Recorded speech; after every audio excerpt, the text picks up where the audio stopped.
Hello everyone, welcome to my channel. आज हम lecture cadre preparation में करेंगे topic cash flow statement. This is our 28th part of MCQ practice. आप पीछे वाले पार्ट्स भी चेक करो, वहां डिफरेंट डिफरेंट टॉपिक्स हमने डिस्कस किए हैं। तो स्टार्ट करते हैं अपना आज का टॉपिक। यहाँ पे नए आए हो तो प्लीज वीडियो को लाइक कर देना एंड चैनल को सब्सक्राइब कर देना, आपको न्यू न्यू इनसाइट्स और देते रहेंगे। Cash from operating activity will decrease due to. अब पूछा कि cash from operating activity decrease हुआ, कम हुआ, क्यों? Increase in current assets, decrease in current liability, neither of the two, both A and B. देखो, ऑपरेटिंग एक्टिविटी में अगर कैश डिक्रीज हुआ है तो ये दोनों कारण हो सकते हैं। May be it is increase in asset और डिक्रीज इन लाइबिलिटी, क्योंकि दोनों में कैश की यूसेज होती है। So it's our D option is correct, both A and B. Second question है, which of the following is an example of cash flow from operating activity. अब देखो, ये दिए हैं four option. A purchase of machinery, B option issue of shares, C option purchase of inventory of cash, D option purchase of investment. इनमें से बताना है कि क्या हमारा ऑपरेटिंग एक्टिविटी है। देखो, परचेज ऑफ मशीनरी ये हमारी ऑपरेटिंग एक्टिविटी नहीं है। Issue of share that is not a operating activity. Purchase of inventory for cash, this is an operating activity. Purchase of investment, this is not a operating activity. So our correct option C, purchase of inventory for cash is an operating activity. Third question, while calculating operating profit which will be added to net profit। अब जब हम net profit को से net profit से operating profit पे जाते हैं तो add up करते हैं। A option interest received, B option profit on sale of asset, C option increase in general reserve, D option refund of taxes। तो जब हम ऑपरेटिंग प्रॉफिट पे जाते हैं तो जो हमने नॉन ऑपरेटिंग एक्सपेंसेस लेस किए हैं उनको ऐड कर देते हैं, नॉन ऑपरेटिंग गेन्स हैं उनको ऐड किया उनको लेस कर देते हैं। तो इसमें हम क्या ऐड करेंगे? Increase in general reserve. ये नॉन ऑपरेटिंग आइटम है तो इसको हम ऐड बैक कर देंगे सो दैट हमें एक्यूरेट ऑपरेटिंग प्रॉफिट पता लगे। C option is correct, increase in general reserve will. So fourth question है, while calculating the cash flow from operating activity which will be deducted? A increase in creditor, B increase in debtor, C decrease in debtor, D decrease in prepaid expenses. तो देखो, हम operating activities होती है वहां पे हम net working capital की adjustment करते हैं। वर्किंग कैपिटल की एडजस्टमेंट में टू थिंग्स होती हैं, current assets and current liability. अगर करंट एसेट डिक्रीज हो रही हो और करंट लाइबिलिटी इंक्रीज हो रही हो तो हम ऑपरेटिंग एक्टिविटी में उसको ऐड करते हैं। अगर करंट एसेट्स एड अप हो रही हो और करंट लाइबिलिटी डिक्रीज हो रही हो तो हम उसको माइनस करते हैं। तो देखो, इंक्रीज इन क्रेडिटर क्या होंगे? ऐड। इंक्रीज इन डेटर्स क्या होंगे? माइनस। डिक्रीज इन डेटर्स क्या होंगे? ऐड। डिक्रीज इन प्रीपेड एक्सपेंसेस क्या होंगे? ऐड।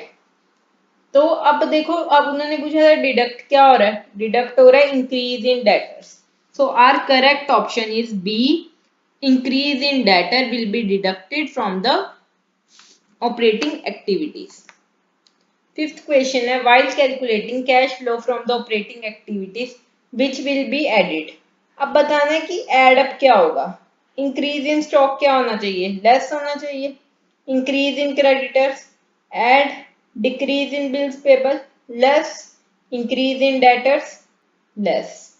तो हमारा ऐड क्या होगा? इंक्रीज इन क्रेडिटर, बिकॉज ये करंट लाइबिलिटी इंक्रीज हो रही है। So B option is correct, increase in creditor will be added while calculating cash flow from operating activities. Sixth question है an example of cash flow from financing activities. Financing activity से cash flow calculate करने का example बताना है. देखो sales of goods, sales of investment, cash receipt from issue of share, interest receipt, ये चार options दिए हैं. उसमें से सबसे एप्ट है जो फाइनेंसिंग एक्टिविटी में आएगा वो सी ऑप्शन है, cash receipt from the issue of shares. Sales of goods, sales of investment, interest receive, ये सब इन्वेस्टिंग एक्टिविटीज की आइटम्स हैं. So C option is correct, cash receipt from issue of shares. Seventh question है how will you treat the payment of interest of debenture while preparing a cash flow statement. देखो अब interest of debentures की payment को कैसे show करोगे. Interest की ना बहुत इंटरेस्टिंग हमारी ट्रीटमेंट है. अगर इंटरेस्ट पेड है तो वो तो जाएगा हमारा फाइनेंसिंग में. अगर इंटरेस्ट रिसीव्ड है तो वो जाएगा हमारा इन्वेस्टिंग एक्टिविटीज में. तो यहाँ पे पेमेंट कर रहे हैं तो that will be treated in the cash flow from the financing activity. So C option is correct, cash flow from the financing activity. Eighth question है where will you show the purchase of goodwill in cash flow statement. देखो goodwill क्या है. Purchase of goodwill का मतलब हमने किसी के business को टेक ओवर किया, किसी के बिजनेस में कुछ पार्ट लिया है उसके एक्चुअल नेटवर्थ से ज्यादा, तो वो क्या होगी हमारी एक तरह से इन्वेस्टिंग एक्टिविटी हो गई. So our B option is correct, it is a cash flow from the investing activity. अब interest received by a finance company is classified under which kind of activities while preparing a cash flow statement. देखो अभी हमने किया था कि अगर cash received हो हम किस में डालते हैं, इन्वेस्टिंग में. बट यहाँ पे कौन कैश रिसीव कर रहा है, फाइनेंस कंपनी. फाइनेंस कंपनी का तो ये डे टू डे ऑपरेशन है, ये ऑपरेटिंग एक्टिविटी है उनकी, तो ये ट्रीट होगा cash flow from operating activities के under. So A option is our correct option. Next question is in cash flow statement the item of interest is shown in operating activity, investing activity, financial activity, both B and C. देखो अभी हमने किया था कि interest अगर paid है तो वो फाइनेंसिंग की एक्टिविटी है, अगर इंटरेस्ट रिसीव्ड है वो इन्वेस्टिंग की एक्टिविटी है. So it will be shown in both B and C, investing as well as financing activities. Clear हो गया इंटरेस्ट का टॉपिक. 11th क्वेश्चन है which of the following is not a cash outflow. अब इसमें बताना है कि कौन सा कैश आउटफ्लो नहीं है. Increase in creditor, increase in debtor, increase in stock, increase in paid expenses. तो देखो increase in creditor is not a outflow of cash. 12th question है cash flow statement is prepared from balance sheet, P&L account, additional information, D all of this.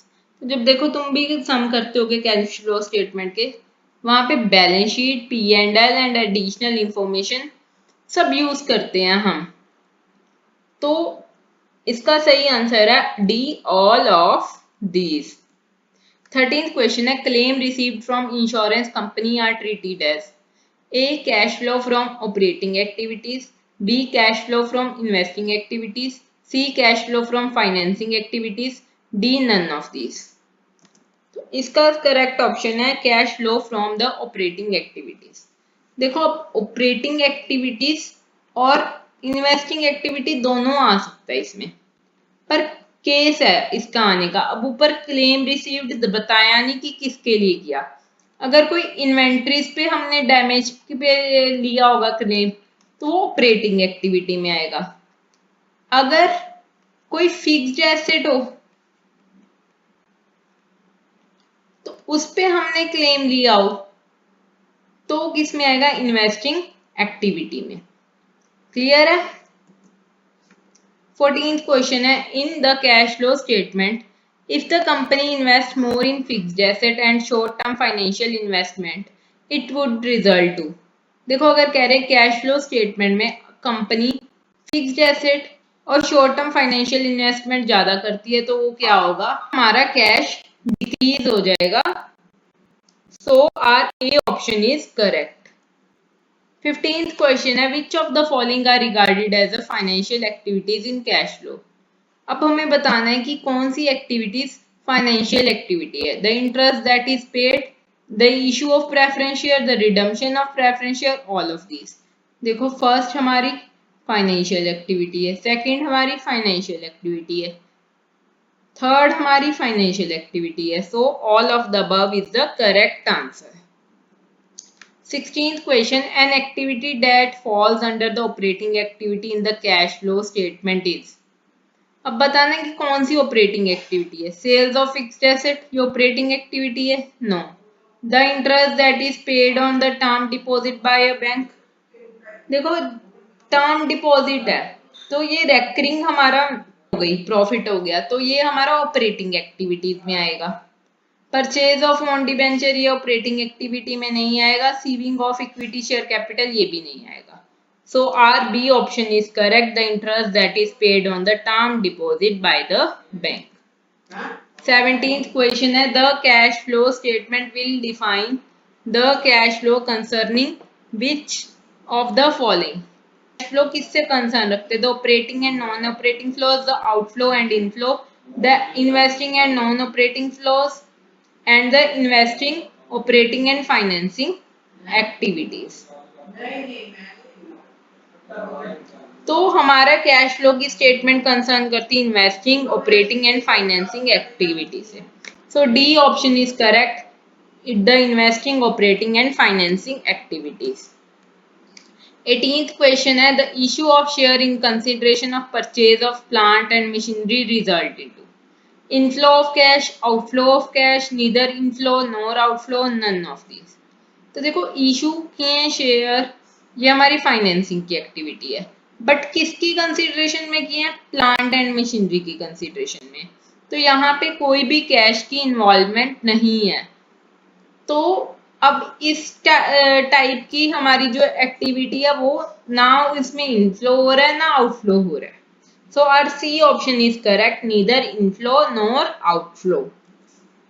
19th question है if net profit is 35,000 after writing off goodwill 6,000 and loss on sale of furniture 1,000, cash flow from operating activities will be. देखो cash flow from operating activities निकालना है. हम 35,000 जो net profit है उसमें goodwill return of 6,000 वो add up कर देंगे. देन 1,000 जो sale loss on sale of furniture है उसको भी एड अप कर देंगे. So that will come 42,000. So our correct option is B option, 42,000. Who will be interested in the cash flow statement of the company? The director, the shareholder of the company, the potential investor of the company, all of the above. तो देखो हमारी company की cash flow statement में कौन interested होगा? जो cash flow statement बनती है वहां से हमारी कंपनी की फाइनेंशियल पोजीशन पता चलती है, कैश का इनफ्लो आउटफ्लो हमें पता चलता है, कंपनी की सॉल्वेंसी पता चलती है. तो ये सबके लिए चाहे डायरेक्टर हो कंपनी के, इन्वेस्टर्स हो, शेयर होल्डर हो, सबके लिए इंपॉर्टेंट है. So D option is correct, all of the above. 21 question है the cash flow statement analysis is described in terms of which of the following activity. अब हम कैश फ्लो स्टेटमेंट को कैसे describe करते हैं? A operating activity, B financing activity, C investing activity, D all of the above. तो इसका answer बहुत easy है पर आप दोगे मेरे को कमेंट में. ठीक है, आज की वीडियो के लिए इतना ही. तो यहाँ तक देखने के लिए thank you. Please like and share the video. कोई डाउट है तो कमेंट कर लेना. कोई आपको और क्वेश्चन के आंसर चाहिए वो आप कमेंट में पूछ लेना. And don't forget to subscribe my channel. Stay tuned for the next videos and bye.